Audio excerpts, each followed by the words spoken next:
Now, I believe that when it comes to fixed blades, a solid, reliable camp knife is the anchor to a good fixed blade collection. It's the one that you're gonna potentially use the most on all of your outdoor adventures, and you're gonna hone your skills with the most. And there's something very special about this particular fixed blade for two big reasons. First, it's the first A2 steel knife I've ever tested out here on the channel, so I'm really looking forward to seeing how that steel performs. But second, this is the first knife I've had the honor of collaborating on to share my input in helping to complete the design. So I am so stoked to explore the SCHWARZ LT5 camp knife with you guys today. If you're new to the channel, I'm Aaron, this is Gideonstactical. Let's dive in. Now, we'll start with blade design before we get to the A2 steel and how does that perform. And when TJ first shared some of the renderings of what would become this Lost Trail 5 camp knife, I was immediately stoked, and it was just awesome to be able to have long collaboration conversations with him. It is absolutely his design, it's his idea. We just had a lot of good phone calls and ideas going back and forth, and it was a really fun experience, and it's just awesome to have been able to share some input into what this tool has become. And one of the few of the things that really got me excited right out of the gate is that the blade stock thickness to blade length to grind. Those three combinations, regardless really of the steel that you choose, will massively affect how a camp knife performs. And this, it's 5-inch length compared to its 5/32 stock thickness and its 2/3 saber grind. On that stock thickness, and particularly in this day and age, when I first got into knives, we had a lot of like 1/4 inch to 3/16 inch small fixed blades. But with so many premium, high quality steels in the last decade, and even with this being, an A2 tool steel, which is really tough, I think 5/32 is plenty thick. It's going to be very durable depending on heat treat and those type of things, and going to be a better slicer than those super thick blades that we'll discuss in competitive options a little bit later.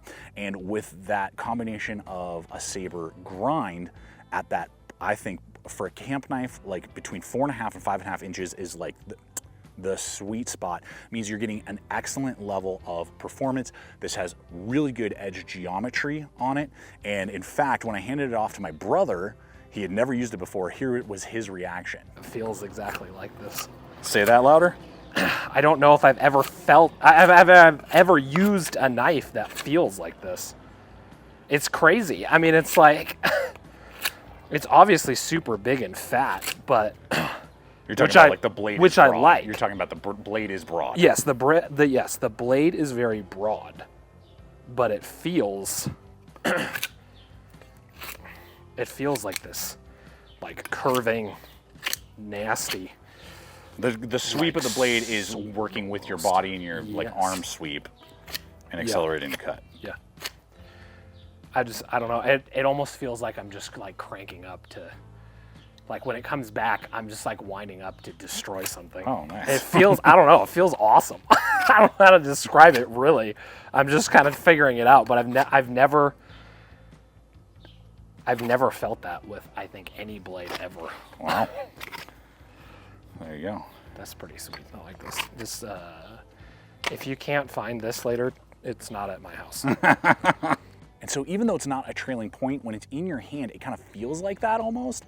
And that excellent just sweep allows for the type of utility tasks that you're gonna do around camp, especially against wood.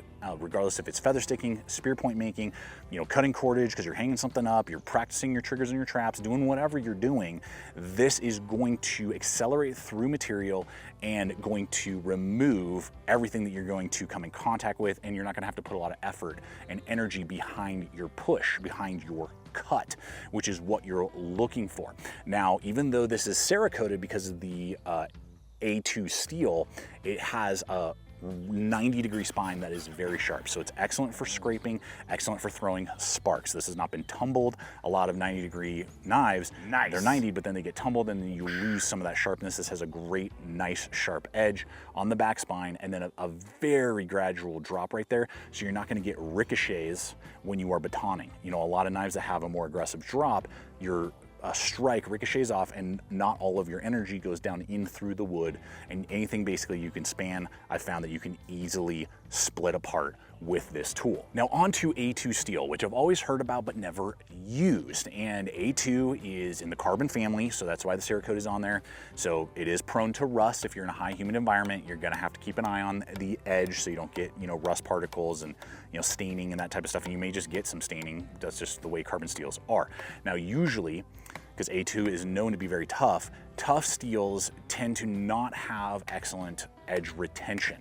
Well, what's really wild is that TJ, through his testing, brought this and landed on a Rockwell hardness of 62 to 63, which is some of the highest Rockwell you're gonna find on A2 steel, meaning that this thing is bomb-proof. We've done our side-to-side piercing test, no issues on the tip whatsoever, even though it's a robust tip, but you know, for 5/32, it's not this like super bulky, thick tip.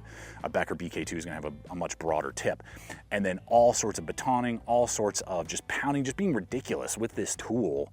I have been so pleased with what it has done, and it has not produced any sort of chipping through that process, which when steel is brought up to that type of hardness can often happen, and it holds its edge for a very good period of time, far and away surpassing stuff like 1095, 5160 and that type of material. So from my experience on this particular blade using A2, I am stoked about it, and it's proving itself to be very tough with good edge retention to back that toughness up, which is ideal in a camping scenario. Now, as we're traversing the LT5, we have to ask ourselves what's gonna take to get us into this design. What's the cost, and what other designs are out there of similar price? And we'll talk competitive options a little bit later after unpack the ergonomics, which are bananas.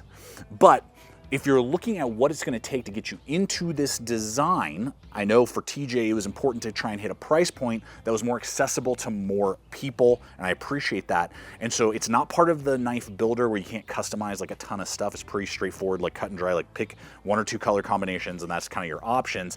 But in so doing has brought it to just under $200. $195 is what the current cost is on the LT5. Now, what is excellent is that on top of that, I was talking with him and I was like, hey, we got to try and work something out for my viewers. Well, I have an exclusive 10% off promo code that you can apply towards your purchase. I mean, when you look at other designs that we're going to discuss, regardless if it's like from LT Wright using A2 steel or other brands that we'll discuss, that's a really competitive price point. So a little bit, we'll unpack more on that, but I'll have links in the description below if you are interested in pulling the trigger on this model or want to explore some of TJ's other designs. Those will all be included in the links below. So you better strap in for this handle because it is cozy, comfortable, and it's just wild because what we're looking at is 5.2 inches overall length with an exposed pommel out the back for non-lethal strikes, scraping, or putting in tent pegs. As you guys know, I got large size hands with a knuckle to knuckle width of 3.25 inches, which you can just see there plenty of real estate. On the back end, I can back up very easily. All of the angles are rounded, machined, contoured. We're gonna get to girth here in just a second. Check this out. You can see the little shoulder right there, right in there, and then right in there. That is like, let me see which side I'm gonna use it on. Yep. That contours my knuckle and then over my thumb, so you can do a cross grip like that, and it literally feels like my sidearm. It is so organic and feels so good, partly because of the thickness as well.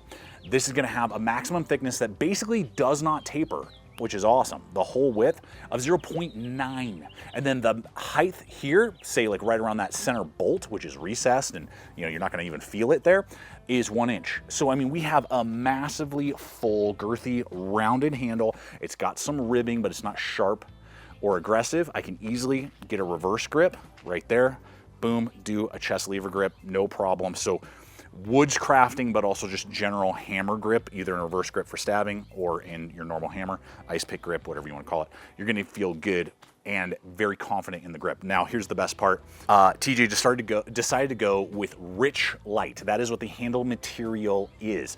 It is Richlite. I've only had it on one or two other knives. I really enjoy it. And I'm actually going to read off the Richlite site because you may be like, well, what the heck is Richlite? I'm going to tell you what it is. Off of their site, it says it is layers of high quality engineered paper that are infused with thermal setting resin before they are cut to length and laid out by hand. So they use it actually in a lot of different environments, not just knife handles, but lots of stuff. And it's actually been around since I think the late 40s or early 50s. So it's been around for quite a while. And it has this very interesting texture. It's not like micarta and it's not like G10. It's this weird blend of the two, but it is a great material that I've really enjoyed on the few knives that are using it. And when we were on the phone talking about this knife, I was like, dude, are you gonna go Richlite? And he's like, I'm thinking Richlite. And that, like, it was just like really cool to hear that and see that. So really interesting and unique handle material on top of the way the handle has been laid out. Though this looks like a pretty generic Kydex pancake sheath, there's actually a lot of little details that TJ has put a lot of effort into to make the experience of carrying your blade optimal and optimizing that. It is that larger pancake design. Maybe it's just because I like tacos more than pancakes, but if you were to ask me between the two, I kind of prefer taco design Kydex, but a pancake makes it easier for different types of lashing points. And all of these rivets that you see here are Blade Tech and Moly Lock compatible, so you can lash it in different types of ways. And one little cool feature that you can see right away is this mini rivet. It's not the same size as all the rest of them. That is to help with retention, but also to keep from pinching yourself on the Kydex. Those who have owned Kydex sheaths in the past, you know that when you pull out the blade, it flares the Kydex, or can tend to, and when you go back in, it can sometimes pinch your thumb. That is there literally just to keep it from pinching your thumb and just make it more comfortable and easy to do. You can hear how quiet that is. There's not a lot of side-to-side slap, almost none, and that's because it's pretty open, the hole or the gap, so that you're not scraping the blade. And it was purposely left a little wider, and then it narrows down right there near the tip to really give it a solid click and really hold the blade in place. So the tension is excellent. You're gonna get that really nice 2-inch leather belt loop, so you could fit on 2-inch belts and smaller. It's got screws, so you can remove that. And one cool feature is this stainless steel offset. Now, most companies do a form of Kydex. There's nothing wrong with that, but between stainless steel and Kydex, stainless steel is going to hold up and not fatigue when you're putting the knife back in, and all of the stress is on these bend points. Stainless steel will definitely hold up more, and it's just kind of a cool difference compared to most other companies that would just be doing some sort of Kydex offset. And obviously you can unscrew that, swap it right or left, or again, carry it in different directions. So an extremely well executed Kydex sheath for us just to think of compared to the LT5. The first one that came to mind more for dimensions is the Becker BK2, a workhorse. It is a brute. It is nowhere near as precise and slicey as the LT5s, but it is heavier and thicker and more like chunky. Bulldozer. This is more like, I'm trying to think of a construction thing, a Bobcat, I guess? I don't know. Sports car, truck, whatever you want to do.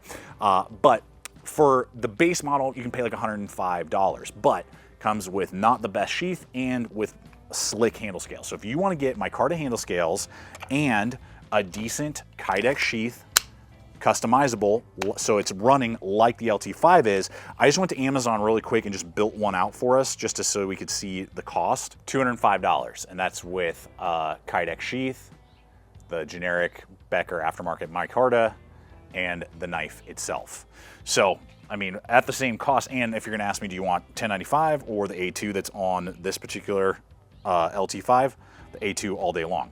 Now, on the flip side, I'm thinking of an excellent option, the White River Ursus. Fantastic 3V or S35 VN. So if you are in a very high humid environment, this may be a better solution. You're gonna get a similar Kydex sheath, you're gonna get a dangler, removable, matching fire steel, and you get a few micarta handle options to choose from, same stock thickness. It's a little bit smaller and a little bit lighter So the Ursus is a little bit more bushcrafty versus this is kind of more camp / survival for the LT5. But this guy's going to be $250. So we're looking at about $50 more for something like that, American made, both just fantastic and excellent in their own right in different ways. And then again, you can look at, I don't own any, but you can look at several other A2 steel knives out there, and they're usually going to be $225 to $250. That's the normal going rate on average for other American made A2 blades. So at this cost of between $175 and $200, you're getting, I think, an excellent value. And it's really going to come down to design, and if you like A2 or you want to try out A2 in your camp knives. An excellent option if you're wanting super tough, good edge retention, and you're looking for that 5-inch blade to carry on your hip when you go exploring. I look forward to hearing all your guys' thoughts. Leave comments below if you have questions that maybe I missed touching on. I'll do my best to answer in the comment section below. Always appreciate you guys hanging with me today, and always remember, stay equipped, stay prepared, and I'll see you out there.